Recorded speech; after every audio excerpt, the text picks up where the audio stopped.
자, 오늘 섭진 강의를 시작하겠습니다. 저번 시간에는 섭진을 치료하기 전에 염증이 왜 발생하는지에 대해서 좀 자세하게 설명드렸습니다. 자, 심부온도가 낮아져서 모공이 닫혀서 어느 한쪽으로 열이 쏠릴 때 피부 온도가 올라가게 된다. 바로 그게 염증이다라고 했습니다. 자, 염증을 치료할 때만 이 섭진이 치료가 되겠죠. 자, 오늘 이 시간은 섭진, 자, 정의, 또 원인, 발생 기전, 치료 원칙, 치료 방법에 대해서 한번 설명을 드리겠습니다. 자, 정의죠. 자, 섭진의 정의. 서양의학에서는 바로 극세포증, 해면화, 부종, 수포를 동반하는 거죠. 자, 소양증, 홍반, 인설, 구진과 같은 여러 가지 다양한 염증성 증상들이 발생하는 것을 섭진이다. 이렇게 표현하고 있습니다. 자, 그런데 저는 세포열 에너지학적 관점에서 섭진을 정의한다면 심부온도가 낮아서 모공이 닫혀서 피부온도가 상승이 되었다라는 이야기입니다. 자, 피부온도의 상승은 표면 장력의 약화를 초래하게 되고 그때 피부의 발진, 가려움증, 구진, 또 수포, 농포와 같은 염증성의 피부질환을 바로 섭진으로 정의 내리고 있습니다. 자, 섭진을 크게 외인성 섭진과 내인성 섭진으로 구분하고 있죠. 자, 우리가 아토피 하면은 바로 그것도 섭진입니다. 지루성 피부염 해도 섭진이고, 자, 접촉성 피부염, 알레르기성 접촉성 피부염, 다 이러한 것들도 다 섭진에 들어갑니다. 자, 섭진하면은 일반적으로 그냥 피부병이다. 이렇게 좀 해석을 해도 무방합니다. 자, 그런데 저는 섭진의 발생 원인을 저번 시간에도 말씀드렸듯이 섭진은 질병입니다. 염증성 질병이죠. 피부질환이죠. 자, 그러면은 이러한 섭진이 발생한 이유는 바로 염증이 발생된 거고 염증은 세포의 손상이겠죠. 자, 그러면 세포의 손상을 일으키는 모든 요인들이 바로 섭진의 발생 원인이 될 수 있다라는 이야기죠. 자, 그래서 무생물에 있어서 중금속도 포함이 될 거고 생물에 있어서는 세균과 바이러스도 포함이 될 겁니다. 그리고 여러 가지 환경 여건에 있어서 온도, 습도, 압력도 다양한 요인들이 세포에 영향을 주게 된다라는 이야기입니다. 심지어는 물도 영향을 줄 수 있죠. 어떠한 물이냐? 따뜻한 물이냐? 뜨거운 물이냐? 너무나 차가운 물이냐에 따라서도 세포에 영향을 줄 수도 있습니다. 자, 섭진 환자들 운동을 많이 시켜봅니다. 운동할 때 가려움증이 많이 생깁니다. 당연히 가려움증이 생길 수가 있습니다. 그런데 운동량에 따라서도 세포에 손상을 일으킬 수가 있습니다. 자, 이러한 다양한 원인들이 다 섭진으로 발전할 수 있겠죠? 자, 그러니까 일반적인 사람들은 우리가 전문가가 아니고서는 도저히 왜 섭진이 발생했는지 일상생활 속에서 알 수가 없다라는 이야기입니다. 그렇지만은 어떻게 해서든 섭진을 치료하기 위해서는 염증을 치료해야 되고 염증을 치료하기 위해서는 세포의 손상의 그 원인들을 하나하나 따져서 우리가 제거하는 방식으로 치료를 해야 될 것입니다. 자, 섭진의 발생 기전. 양방의학적으로 보면은 외부로부터의 어떤 물리적, 기계적, 화학적 자극이 생겼다라는 이야기입니다. 바로 그러한 또 항원, 항체들의 반응에 의해서 세포의 독성 물질, 바로 염증성 매개 물질이 생기게 됐다. 그래서 염증이 생겼고 섭진이 생겼다라는 이야기입니다. 자, 저는 세포열 에너지 학적 관점으로 보면 먼저 세포에 손상이 생겼는데 이 세포의 손상은 다양한 원인에 의해서 생길 수가 있다 그랬죠. 자, 세포의 손상은 세포 내 미토콘드리아에서의 ATP 합성의 장애로 열 에너지 발생량이 줄어들게 된다. 바로 그때 심부온도가 낮아지고 모공이 닫히고 모공이 닫힐 때 열이 어느 한쪽으로 쏠리게 된다. 그 쏠리는 부위의 피부온도가 상승이 되고 그때 염증이 되었다라는 이야기입니다. 자, 염증이 나타나는 증상에 따라서 바로 극세포증, 해면화, 수포, 농포, 발진과 같은 다양한 염증성 증상들이 생길 때 바로 섭진이다. 이렇게 우리가 발생 기전을 설명해 볼 수 있겠습니다. 자, 이걸 좀 더 구체적으로 한번 설명을 드려보면 어떠한 다양한 팩터들에 의해서 세포의 손상을 일으킬 수 있다라는 거고요. 이 세포의 손상은 바로 미토콘드리아의 기능 저하에 빠지게 되고 ATP 합성 장애가 생기게 된다라는 거죠. 자, ATP에서 열 에너지가 발생하기 때문에 그만큼 열 발생량이 줄어들어서 뇌를 포함한 오장육부의 온도, 바로 심부 온도가 낮아지게 된다. 자, 심부 온도가 낮아질 때는 바로 체온 조절 중추 시상 하부에서 명령을 내리게 됩니다. 빨리 체열의 방출을 줄여라. 바로 모공을 닫아라 라는 명령이 떨어지게 되겠죠. 자, 모공이 닫혔다라는 소리는 그만큼 열 에너지 방출이 곤란해지겠고, 그렇다면 밥을 먹고 활동을 하고 운동을 하다 보면은 열은 발생하는데 그 열은 어느 한쪽으로 쏠리게 된다. 바로 열 쏠림 현상이 생기게 된다라는 이야기입니다. 자, 열이 쏠릴 때 어느 한 조직으로의 피부 온도가 상승이 되고 바로 그때 염증이 되었다라는 이야기입니다. 자, 염증 중에서도 다양한 증상들이 생기게 되는데 대부분의 염증은 발적, 각질, 홍반과 같은 따가움, 화끈거림과 같은 증상들이 생길 수 있습니다. 그런데 우리가 종종 수포, 농포, 구진, 결절과 같은 융기성의 현상이 생기는 것에 대해서 좀 더 설명을 드린다면 바로 온도의 상승은 표면 장력의 약화를 동반하게 되죠. 자, 표면 장력의 약화는 압력과 밀도가 낮은 공간으로 밀어내는 힘이 세지게 될 때 바로 조직의 변형, 융기 현상이 생겨서 다양한 이러한 수포, 농포, 구진, 결절과 같은 증상들이 생기게 된다라는 이야기입니다. 자, 왜 조직이 융기가 되죠? 왜 염증이 생기죠? 왜 가려움증이 생기죠? 그러한 하나하나를 다 이해를 좀 해주셔야 됩니다. 그럴 때만이 정확한 치료를 할 수 있다는 이야기입니다. 자, 섭진의 주증상, 바로 가려움증이죠. 자, 가려움증은 왜 생긴다? 아까 모공이 닫혀서 열을 강제적으로 빼내기 위해서 가려움증이 발생했다라는 이야기입니다. 자, 특히 접촉 자극 부위의 발적, 발진, 부종이 생긴다. 자, 접촉이 되었다는 소리는 그만큼 피부 온도를 더 상승시키는 작용이 되겠죠. 자, 피부 온도가 올라가 있는 상태에서 다시 접촉을 하니까 피부 온도가 더 올라가게 돼서 염증이 쉽게 더 생기게 된다라는 이야기입니다. 자, 어떤 형태의 다양한 염증은 동전 모양도 됐고 다양한 형태의 모양은 많습니다. 자, 동전 모양의 섭진을 또 화폐상 섭진이라고 그러죠. 특히 손 발바닥에 수포, 농포가 생기는 경우도 많습니다. 자, 이런 경우는 또 한포진이라고 또 하기도 합니다. 자, 약물에 의한 약진. 한약이든 양약이든 다양한 약물에 의해서 섭진이 생길 수가 있습니다. 바로 이것은 약물에 의해서 심부 온도가 낮아질 수 있다. 자, 심부 온도를 낮추는 모든 약물은 염증을 일으킬 수 있다라는 이야기입니다. 자, 그 외에도 대사장애, 전신질환과 동반되는 경우도 많습니다. 우리가 고혈압 환자, 당뇨 환자, 갑상선 질환 환자에 있어서도 다양한 가려움증과 섭진성의 염증성의 증상들이 생기고 있습니다. 자, 그 외에도 속발 증상입니다. 우리가 긁고 나면은 또 다양한 피부에 병변들이 다시 생길 수 있죠. 자, 미란, 출혈, 태선화. 태선화라는 것은 피부가 두터워지는 현상을 말하고 피부 온도가 상승된 이후에 우리가 색소 침착이 되겠죠. 피부가 거무잡잡하게 또 갈색 현상이 됩니다.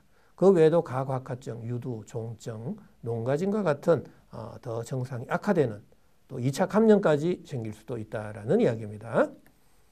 자, 섭진의 조직 병리학적인 특징, 극세포증, 회면화, 과각화증, 이상각화증이 생깁니다. 자, 어떤 시간이 좀 주어진다라면은 왜 이러한 현상들이 생기는지도 세포 열 에너지학적 관점에 있어서 정확하게 설명드릴 수가 있습니다. 자, 우리가 한번 좀 섭진에 대해서 궁금증 한번 풀어볼까요? 이제 어느 정도 이해가 되실 겁니다. 그동안의 세균과 바이러스적인 관점에 있어서는 왜 발적, 발진, 따가움, 화끈거림이 생기는지 이해를 할 수가 없습니다. 하지만 세포 열 에너지학적 관점에서 바라보면 너무나 쉽게 이해될 수 있죠. 자, 발적, 발진, 따가움, 화끈거림 왜 생기죠? 자, 세포 손상이 일어났고 그때 미토콘드리아의 기능이 떨어졌고 ATP 합성 장애, 열 에너지 발생량의 감소로 심부온도가 낮아졌다. 자, 이게 시작이 되겠죠. 심부온도 낮아지면 시상하부에서 명령을 내리겠죠. 모공 닫히라, 모공을 닫아라. 빨리 피부 온도 올려서 체온을 정상화시켜라라는 현상이 생길 겁니다. 당연히 또 피부 온도의 상승은 어느 한쪽으로 열이 쏠렸다라는 거죠. 자, 열이 쏠릴 때 염증이 생기는데 바로 염증 반응의 증상 중에 발적, 발진, 따가움, 화끈거림이 생긴다라는 이야기입니다. 자, 가려움증은 밤에 왜 더 심할까요?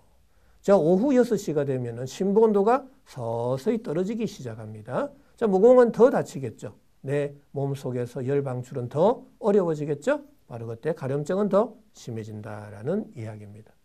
자, 어떤 사람들은 밤에 더 가려움증이 있으니까 뭐 귀신이 찾아오는 걸로 여겨서 뭐 우리가 구슬하는 사람들도 종종 봤습니다.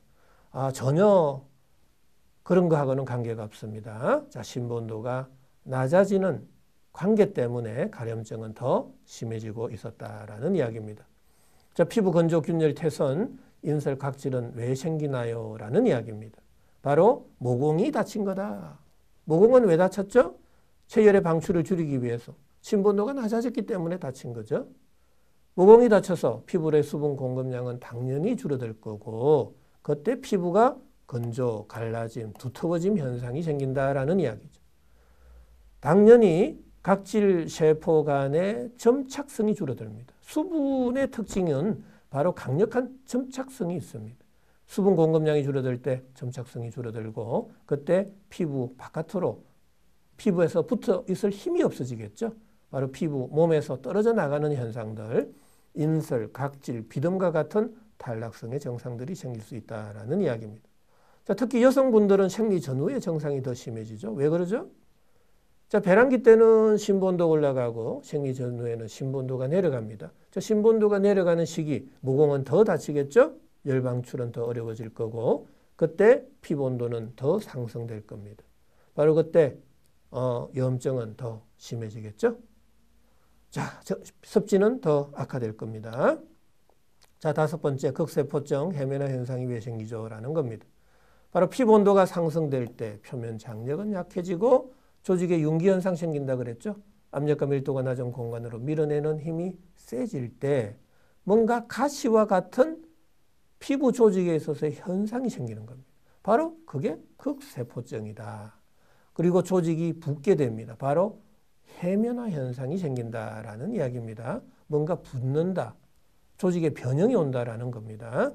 자, 구진, 수포, 농포, 결절과 같은 융기성 현상 왜 생기죠? 바로 표면 장력이 약화되었다. 표면 장력에 약하는 온도의 상승이다. 그때 돌출, 융기, 팽창, 비대와 같은 융기성의 증상이 생긴다라는 이야기입니다. 자, 지금까지 습진의 정의 또 발생 원인, 발생 기전에 대해서 설명드렸습니다. 자, 이제 치료 3대 원칙이 있습니다. 자, 습진을 치료하려면 염증을 치료해야 되겠죠? 자, 그럼 염증을 치료하려면 당연히 피부 온도를 낮춰야 되겠고 또 모공은 열어야 됩니다. 하지만 잘 생각해 보시죠. 피부 온도를 낮추려고 하면 모공은 닫히죠? 또 모공을 열려고 하면 피부 온도는 올라갑니다. 이 두 가지는 동시에 일어날 수가 없습니다. 그래서 좀처럼 치료할 수가 없습니다.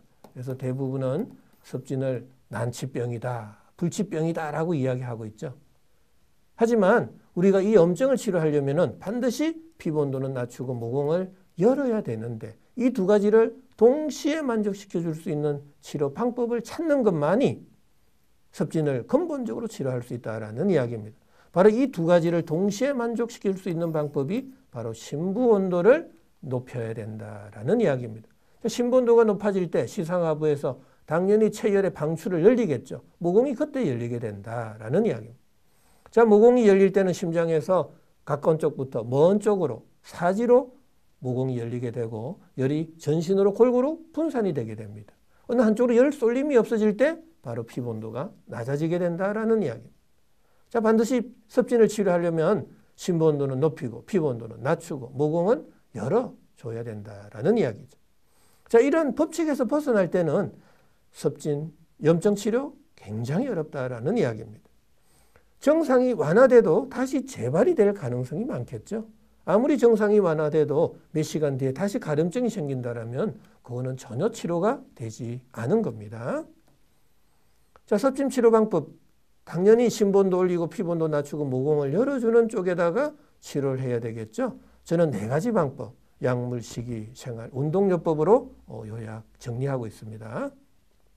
자, 약물요법은 이제 한약인데요. 한약제도 수만 종의 한약제가 있습니다. 자, 그 중에서도 온중산한, 속을 따뜻하게 데피고 창기운을 발산시켜주는 약제. 자, 발한해표, 땀 분비를 원활하게 해서 열을 분산시켜주는 약제. 자, 염증 치료해주는 청열 해독지제를 쓰는 겁니다. 자, 이러한 3가지 기본적인 약 효능이 있는 약제들을 써서 우리가 전체적으로 내 몸속 온도 올리고 피본도 낮추고 모공을 열어서 열을 내 몸 전체적으로 골고루 분산시켜서 염증을 치료하자라는 이야기입니다. 자, 그 외에도 식이요법 굉장히 중요하겠죠.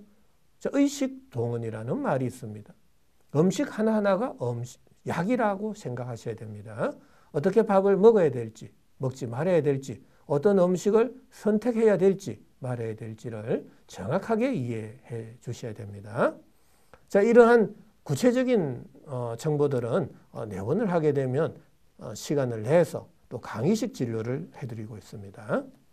자, 그 외에도 생활요법, 항시 안정적이고 따뜻한 생활 속에서 우리가 치료를 해야 치료 기간도 짧아지고 효과도 빨라질 겁니다. 자, 운동요법, 당연히 운동해야 되겠죠. 하지만 운동이라는 것은 제한이 많습니다. 하루에 1시간, 2시간 이상 하기가 참 어렵습니다.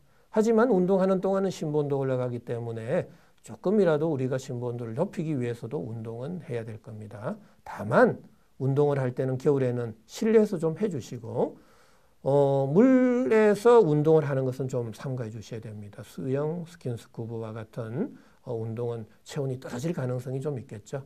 그래서 그런 거는 치료 다 하고 난 이후에 좀 해주시는 걸로 해야 될 것 같습니다. 자, 당연히 습진 치료 시에 주의해야 될 사항들이 있겠죠. 피본도를 높이면 안 되겠죠. 자, 그 다음에 피본도를 낮추기 위해서 세포의 열 에너지 대사를 억제해서 심부 온도까지 낮추면 안 되겠죠. 자, 이거 굉장히 중요한 이야기입니다. 그 다음에 모공을 닫아서 열의 방출을 모공을 닫아버리면 열 방출이 안 되겠죠. 열이 방출이 안 되면 어느 한쪽으로 열이 쏠리게 되기 때문에 모공을 닫는 행위는 하지 말자라는 이야기입니다. 자, 그 다음에 피본도 높이는 행위도 안 되겠죠. 자, 이러한 주의사항들 꼭 지키면서 치료를 할 때만이 습진 치료가 빨리 치료가 될 겁니다. 자, 습진 치료의 과정입니다. 내원 당시에는 이 손등이 이렇게 발적 또 인설, 태선화까지 진행이 되고 있습니다. 근데 이분은 스테로이드를 쓰고 있었는데 스테로이드를 다 중단시켰습니다. 그러면 반동 현상이 생기죠. 그래서 일시적으로 좀 더 심해지는 과정을 거치게 됩니다. 대부분 한약을 쓰게 되는데 약약을 끊고 한약을 쓰다 보면 이러한 반동 현상이 생긴다는 거 이제는 환자분들도 너무나 다 잘 알고 계십니다. 자, 그 이후에 이제는 반동 현상은 지나가고 서서히 피부의 발적, 화끈거림, 따끈거림, 태선화 현상도 줄어들면서 결국에는 다 피부가 깔끔하게 이렇게 진행이 되는 겁니다. 그래서 반드시 약약을 쓰고 계시는 분들이 내원했을 때는 어느 정도 반동 현상을 좀 생각해 주셔야 되는 겁니다. 자, 지금까지 이 습진 치료에 대해서 우리가 공부를 해봤습니다. 자, 습진 치료 반드시 치료될 수 있죠? 바로 염증 치료입니다. 자, 염증 치료하기 위해서는 세포의 손상을 알아야 되겠다. 자, 세포 손상은 다양한 원인에 의해서 이루어질 수 있다라는 이야기입니다. 자, 지금까지 습진, 자, 정의, 발생 원인, 발생 기전, 치료 원칙, 치료 방법에 대해서 설명드렸는데요. 아무쪼록 건강한 생활하시고 습진 치료 반드시 될 수 있다는 자신감 가져주시고 치료해 보시기 바랍니다. 자, 지금까지 시청해 주셔서 대단히 감사드립니다.